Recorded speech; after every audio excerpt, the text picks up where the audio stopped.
Welcome back, ladies and gentlemen, boys and girls, nerd and nerdettes. And if you just came here the other day from the Metatron video, welcome, noble ones. In lieu of my normal intro, in which sometimes I try to be funny, successfully, unsuccessfully, what have you, this is just going to be a heartfelt thank you to Metatron. The whole purpose of my channel as a hobby is to share my passion and love for history, make some people smile and laugh.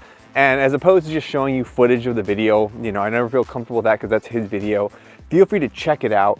I think he had a great time, and I had a really good time watching him enjoy some of the stuff that I did. So thank you to him, and thank you to everyone who joined along with me. Now, my passion and dream for this channel as it gets larger and larger is to try to get better historical quality, more analogous to what it would have been. So far, the best thing I have so far is all the equipment that was sent from Dequetum, which is hardened steel. If you guys don't follow Dequetum already, this is my shout out to him, and also to Metatron. If you haven't seen his channel yet, check it out. He does full combat, non-scripted night fights with hardened steel. So this is some of the stuff that he has given me to test, and I've tested over the time against the warbows and the heavy duty warbows.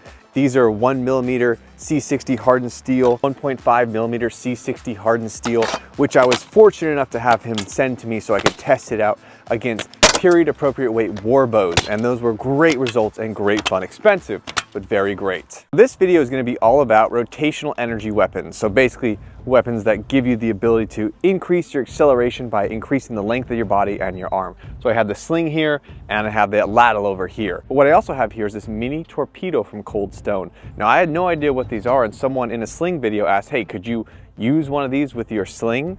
And historically, I was like, well, I don't know. It's an odd shape, but it kind of reminds me of a Kessersendum. And so, sorry, that's a tough word to say if I said it wrong. But the Kessersendum is basically a sling dart used by the Greeks. And it had a fletching on the back of it. Rotationally, you'd bring it over and release it so it would fly farther, but it had piercing capability. Now, this mini torpedo here from Cold Steel doesn't have any fletching on it, but it has these very, very sharp points. It's a very dense piece of 1055 cold rolled steel. So I want to see what I can do with this with the Sling. It's used as a throwing device apparently. So I'm going to try it first with some throwing, see how I can do, and then use the Sling and see what I can do then. And then we're going to talk a little bit about the Atlatl as well, just for some fun also. So let's see. So I got about 6 of these here, and I want to try just a few throws with it, see if I can get it to rotate well. Get some plywood over there, see what I can do, and then we'll bring the Sling out and see what happens.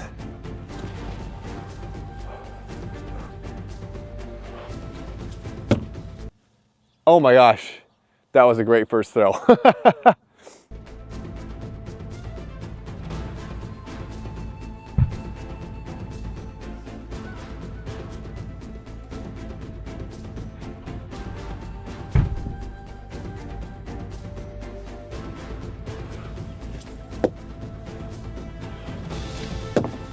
So just as initial impressions, someone who's very much a novice when it comes to throwing projectiles, these seem to have a very good rotation. They seem to just line up well.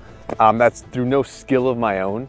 Honestly, what I want to do now is try it against a harder thing. So I'm going to try it against the hardened shield over here, which is multi-layered, a lot harder and denser, more resilient than the plywood. Then we're going to bring the Sling out, but I also want to see what kind of range I can get with these. And then I'm going to go ahead and add the Sling to it as well to see how much more range I can get out of these projectiles here. All right, so I got 5 of these things here. I'm gonna see how I can do, if I can get those to stick into that shield, and then we're gonna have some real fun bringing the Sling out.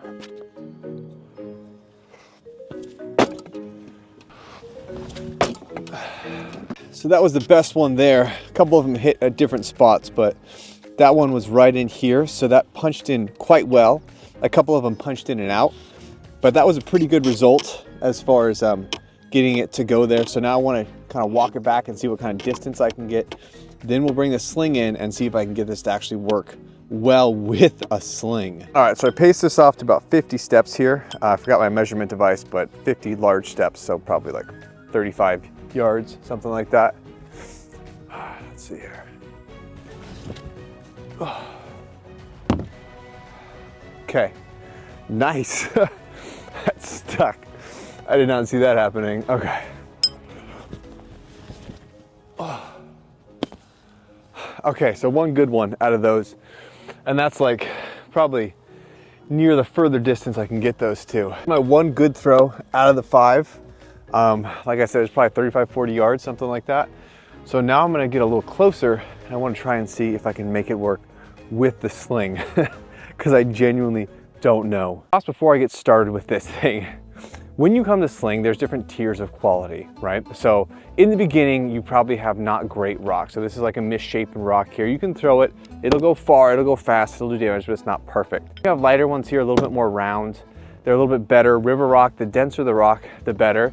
Then you have this is like a 3 ounce or 2.5 ounce stone here. This is gonna be faster. It's not gonna have as much mass or behind it. Then you have clay. So clay shot's fantastic, it doesn't blow up when you use it. Then at the higher tier, you have shaped lead shot here.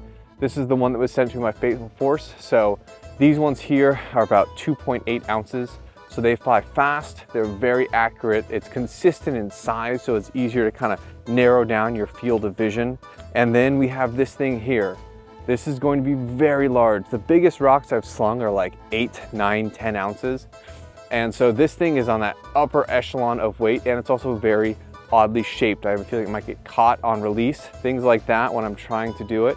Even if it hits sideways, it's gonna do damage, but the goal is to get it to stick.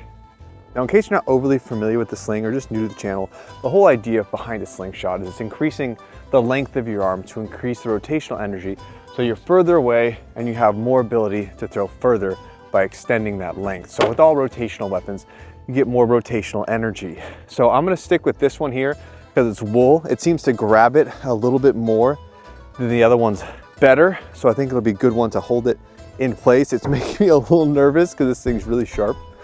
But we're gonna try here. I'm just gonna try and hit the shield or the background. I have no idea where this is gonna go or how it's gonna work, but we're gonna find out together.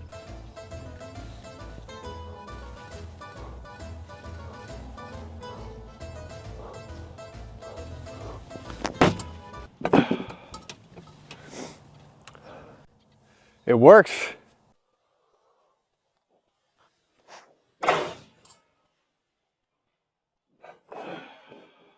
Getting any speed rings or anything, I can tell that this went a little bit deeper than the other one, so it had a little more speed, a little more impact, a little more force.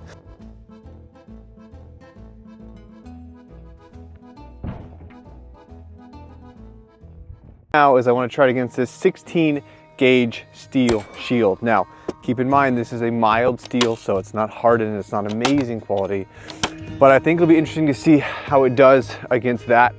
And if I can get it to stick into it, I'll take a couple throws probably to start, and then from there I'll see if I can get it to stick in with the sling.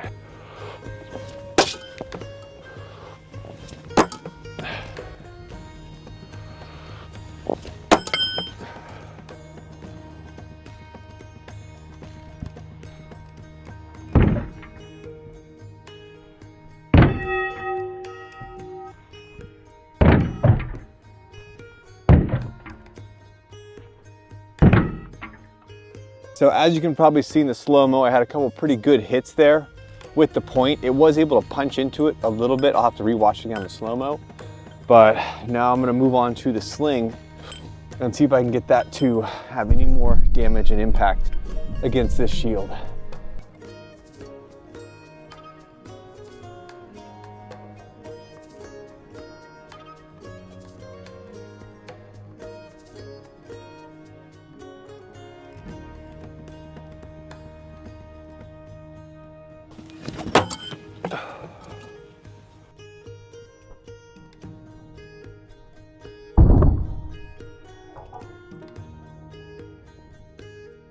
Now from the sling, the first shot I did was my best. I had trouble after that one, so that's the one I'm gonna show here.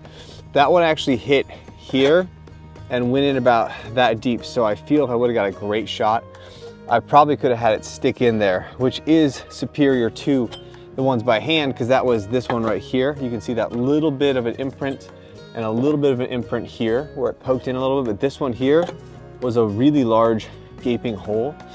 So I feel there's definitely a chance to get through all the way the 16 gauge mild steel shield. Same distance again from the throws. So the throws, like I said, 35, 40 yards. The one thing I have noticed with these things and the sling, I can tell the old ones in which they have all the drawings of it, there was 2 strings, one held the top and the bottom, because as you spin it, it tends to spin in a circle, so you have to really slow it down to get that rotation just right so it's not rotating. Then you let it go. So this is gonna be kind of funky to see if I can get it to go any sort of distance with any sort of modicum of accuracy. Oh, overshot. Okay, so the one thing I have learned is this thing does tend to want to get tangled up. So I've switched to a single rotation release where I basically bring it up, down, and release. I think that'll be better for getting it downrange without getting the sling twisted up.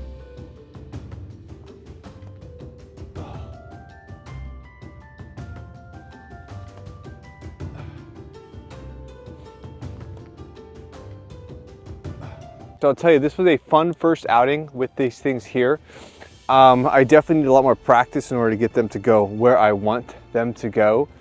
And as far as figuring out the rotation, I went back to the more circular one because that's easier for me to find the point in the release.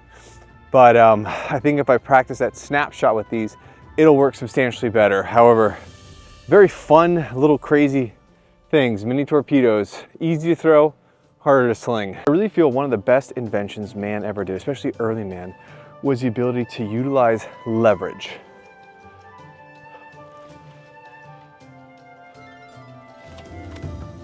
So if you're not familiar with what an atlatl is, it's one of the oldest weapons in mankind. It's actually predated by an Australian weapon. I think it's a woomera. But the idea is that you have this long spear here and it's gonna open up, and as you release it, a longer point, so you basically have a longer arm throwing it further.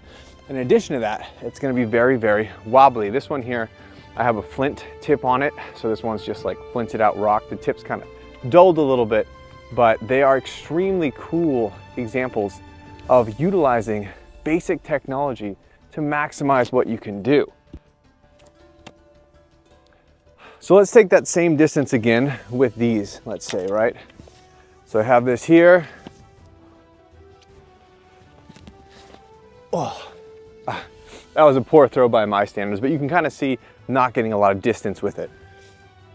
However, if I have something like this here,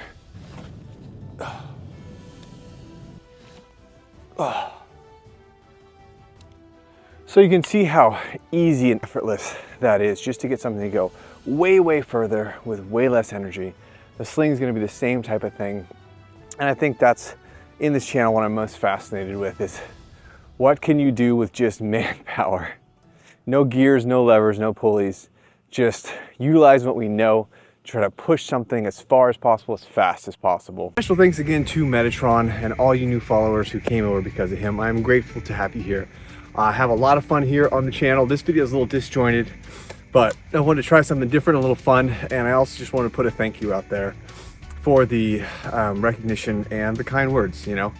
I think that YouTube and everything can be a bit of a petty place on occasion, but I really, really appreciate it, and so far it's been great, and all the friends I've made here have been fantastic. So thanks again for coming along and joining the fun.